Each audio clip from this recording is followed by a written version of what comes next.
Olá, alunos do curso técnico em agropecuária. Essa semana iniciaremos a produção de mudas de plantas ornamentais com o tema substratos. Bom, em primeiro lugar, vamos entender o que é um substrato. O substrato, gente, é o material ou a mistura de materiais utilizados para o desenvolvimento das sementes, das mudas ou mesmo das estacas utilizadas em plantas ornamentais, tendo como função a sustentação da planta e o fornecimento de nutrientes. Ele é composto de uma parte sólida, partículas minerais e orgânicas, contendo poros que serão ocupados pela água e pelo ar.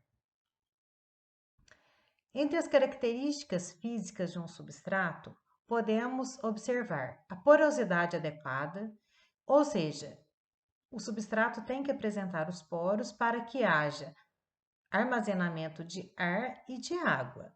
Então, essa porosidade, gente, ela gira em torno de 40% e 60%. Uma rápida drenagem, ou seja, toda a água de irrigação que for colocada no substrato, ela tem que drenar, ou seja, sair rapidamente do substrato. Uma boa capacidade de retenção de água, ou seja, retém água, mas não exagero. Uma composição uniforme, todo recipiente, seja ele saquinho, tubete, bandeja, tem que ter a mesma composição do substrato. Uma boa estrutura e consistência para facilitar o manejo. E ele tem que estar prontamente disponível, ou seja, eu tenho que ter esse substrato, né? E ele tem que ser economicamente viável. Dentre os substratos para a produção de mudas em saquinhos de polietileno, vários trabalhos, gente, têm sido feitos na busca de um substrato ideal, tanto na parte nutricional como na parte de estrutura, ou seja, para manter essa planta perfeita até a saída e o plantio para um local definitivo. Então, atualmente, tanto para a produção de mudas ornamentais, como para a produção de mudas em saquinho, como na silvicultura, como na fruticultura, nós temos usado, gente, o substrato considerado padrão, recomendado pela Comissão de Fertilidade do Solo do Estado de Minas Gerais. E ele é composto pelos seguintes componentes. Para cada 1 metro cúbico de substrato, o que é 1 metro cúbico? 1.000 litros, né? São utilizados 700 litros de terra peneirada, 300 litros de esterco de curral curtido ou bovino curtido, né? Ou então um composto orgânico, nesta proporção. Porém, se nós formos utilizar esterco de galinha, a recomendação é que de 300 venha para 80 e serão utilizados, nesse caso, 920 de terra de barranco peneirado. 5 kg de superfosfato simples, fonte de fósforo, e meio quilo de cloreto de potássio, fonte de potássio. Bom, a terra a ser utilizada, ela deve apresentar uma boa textura e uma boa estrutura. Preferencialmente, devem ser utilizadas terras retiradas de barranco, sendo eliminados os 20 primeiros centímetros no local da retirada, para se evitar sementes que proporcionarão a infestação de plantas daninhas. Um manejo difícil de ser feito em viveiros de plantas ornamentais. A matéria orgânica, ela apresenta características desejáveis, constituindo-se de uma das fontes mais comuns em macro e micronutrientes. A matéria orgânica, ela agrega as partículas do solo, aumentando a capacidade de retenção de água e de nutrientes, uma vez que nós peneiramos essa terra de barranco, ou seja, nós desagregamos essa terra de barranco. Então, quando nós adicionamos uma fonte de matéria orgânica, a retenção de água é maior, diminuindo o turno de rega no viveiro.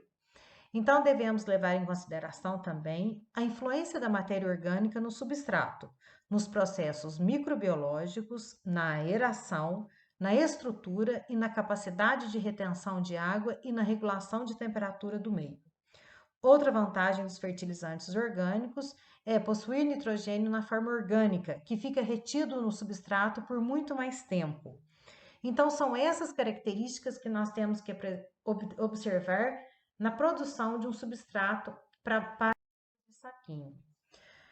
Porém, o meio solo, muitas vezes, ele vem infectado. principalmente por fungos de solo e nematóides, e, é claro, sementes de plantas daninhas. Então, uma boa opção seria fazer a desinfecção desse substrato. Nós fazemos com lonas plásticas, pois o desinfestante, né, ou seja, o biocida que nós temos hoje no mercado, ele tem uma liberação lenta de gases, ele é em forma de pó, porém ele libera gases. E todo gás só faz efeito embaixo de lonas plásticas, né? Ou seja, em local fechado. Então, essa lona deve vedar totalmente o substrato para evitar que esses gases escapem. O produto hoje recomendado no mercado é o princípio ativo da Zomet. Um exemplo dele é o Basamid, é um produto da BASF, né? É um dos poucos que nós temos no mercado. O Dazomet, então, ele deve ser misturado com o substrato na dosagem de 250 gramas por metro cúbico de substrato. Então, o substrato ele tem que estar pronto. Em seguida, faça uma rega no substrato, porque ele só libera o gás biocida na presença de umidade, e logo em seguida faça a cobertura com lona plástica. Essa cobertura, a recomendação é que ele fique de 10 a 15 dias. Nós estamos recomendando hoje um período de 15 dias. E logo em seguida, após os 15 dias, retira-se a lona, faça um revolvimento dessa mistura para o completo escape dos gases, para quem for encher o saquinho não se intoxicar. Lembrando um detalhe: todas as vezes que nós estamos trabalhando com produto químico, o Dazomet ele tem tarja azul, então ele é pouco tóxico, né? Quer dizer, medianamente tóxico, né? Então nós temos em termos de toxicidade as colorações verde, pouco tóxico, azul, medianamente tóxico, amarelo, tóxico e vermelho, altamente tóxico, né? Então são as cores, né? Vocês podem ver que esse aqui tem tarja azul, então é medianamente tóxico. Todas as vezes que nós estamos trabalhando com produto químico, deve ser recomendado utilizado o EPI completo. E vamos calcular então o volume de substrato que nós iríamos utilizar para produzir mudas de palmeiras. Então vamos pensar aqui que um viverista foi procurar vocês com o objetivo de produzir 15 mil mudas de palmeira real. Uma palmeira muito utilizada na ornamentação, que nós já vimos, né, na aula sobre palmeiras. Então, nós vamos utilizar um saquinho de polietileno com capacidade para 1 litro de substrato, é um saquinho de porte maior. E o substrato padrão, gente, ele se encontra no slide 4, como nós já pudemos. Então, nós vamos utilizar um gasto de 15 mil unidades de saquinhos de polietileno. Um saquinho, então, tem capacidade para 1 litro de substrato. E 1 metro cúbico, gente, ele equivale a 1.000 litros. E todas as vezes que nós estamos trabalhando com substrato, terra, esterco, matéria orgânica, composto orgânico, fibra de coco, casca de pinos, nós sempre vamos trabalhar em volume e não em peso. É muito mais fácil medir do que pesar, né? Então, a cada 1.000 litros de substrato, de acordo com o substrato padrão recomendado pela Comissão de Fertilidade de Minas Gerais, serão gastos 700 litros de terra peneirada e 300 litros de esterco de curral curtido. 700 mais 300, 1.000 litros, 1 metro cúbico. Então, vamos fazer a conta, então, sempre seguindo uma regra de 3. A quantidade total de substrato. Um saquinho, ele tem capacidade para 1 litro de substrato. 15 mil saquinhos, X. Então, nós temos um total 15 mil vezes 1 dividido por 1. Então, 15 mil litros ou 15 metros cúbicos de substrato que serão gastos para produzir 15 mil mudas de palmeira real. Neste caso, nós estamos usando um saquinho com capacidade de 1 litro. Porém, nós temos saquinho com 250, 300 ml, 3 litros, 20 litros, 40 litros, né? Então, depende muito do recipiente que nós estamos utilizando. Esse dado nós temos que ter, né? No entanto, desse substrato, 700 litros, para cada 1.000 litros de substrato, 700 serão de terra de barranco peneirada. Então, para cada 1.000 litros de substrato, 700 litros serão de terra. Em 15.000 litros de substrato, que é o total que eu vou utilizar, é X. Para não errar a regra de 3, gente, sempre deixar unidade debaixo de unidade. Então, aqui, ó, substrato, substrato, litros, litros. Então, a minha resposta vai ser litros de terra, concordam? Então, nós vamos ter aqui 700 vezes 15.000 litros, né, dividido por 1.000. Nós vamos ter um total aqui de 10.500 litros ou 10,5 metros cúbicos de terra de barrão. Para eu transformar de litros para metros cúbicos, basta eu dividir por 1.000. A quantidade total de esterco bovino será, a cada 1.000 litros de substrato, 300 litros de esterco. Para cada 15.000 litros de substrato, X. Então, nós teremos uma resposta de 4.500 litros ou 4,5 metros cúbicos de esterco bovino ou de composto orgânico, que nós utilizamos a mesma proporção.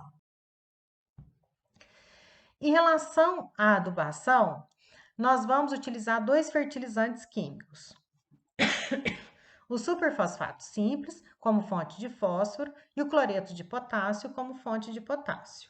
Então, para cada 1.000 litros de substrato, aí o adubo químico nós utilizamos em peso, vão ser quilos. E vamos usar a mais, porque 300 mais 700 nós já completamos 1.000 litros. Então, a quantidade de super simples e de cloreto de potássio serão a mais no substrato, o que não vai mudar em nada lá no final. Então, se eu tenho 1.000 litros de substrato, eu vou precisar de utilizar 5 quilos de superfosfato simples em 15.000 litros de substrato X. Então, eu vou utilizar 75 quilos de superfosfato simples. Ou seja, eu vou precisar de 1,5 saco de adubo. Um saco de adubo, gente, tem 50 quilos, né? Quantidade de cloreto de potássio. A cada 1.000 litros de substrato, eu vou precisar usar meio quilo de cloreto de potássio. Em 15.000 litros de substrato, X. Então, eu vou precisar utilizar 7,5 quilos de cloreto de potássio para eu produzir as 15.000 mudas de palmeira real. Bom, e no preparo desse substrato, depois que eu já fiz as contas, passei para o produtor, ele vai fazer o peneiramento tanto da terra como do esterco de curral curtido. Gente, esterco de galinha, ele é pouco utilizado, principalmente por causa do cheiro que ele tem. Tem pessoas que passam mal por causa do teor de ureia dele ser muito alto. Então, esse substrato aqui é preparado, misturado, adicionado os adubos químicos para que se faça o enchimento dos saquinhos.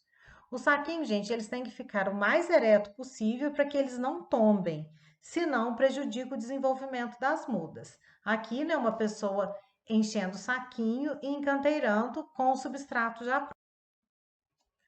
Em compensação, gente, quando nós falamos dos substratos para tubetes e bandejas, eles têm que ter as seguintes características físicas. Mesma coisa, uma porosidade adequada, entre 40% e 60%, uma rápida drenagem, uma boa capacidade de retenção de água, uma composição uniforme, boa estrutura e consistência, prontamente disponível e economicamente viável. Geralmente, gente, eles apresentam um custo mais elevado do que os substratos utilizados para saquinho. Porém, eles vêm esterilizados, sem problemas de disseminação de pragas, doenças e sementes de plantas daninhas. Então, aqui, nós temos como substrato a casca de pinos, extraída do pinos mesmo, né? Que é da indústria madeireira. A fibra de coco, extraída em substituição ao xaxim do coco mesmo, era um resíduo complicadíssimo, né? Hoje se torna um produto extremamente importante na indústria de substrato. E aqui é vermiculita. A vermiculita, gente, é uma rocha extremamente porosa e ela chega a ser bem brilhante, um dourado, uma cor dourada. Geralmente se faz muito a mistura de casca de pinos com vermiculita, para aumentar a porosidade e retenção de. Aqui nós temos um homem misturando o substrato, o rendimento é bem maior do que o substrato padrão para saquinho. Aqui ele enchendo os tubetes, pode ser feito também o enchimento de bandejas. Gente, muito obrigada e até a próxima aula.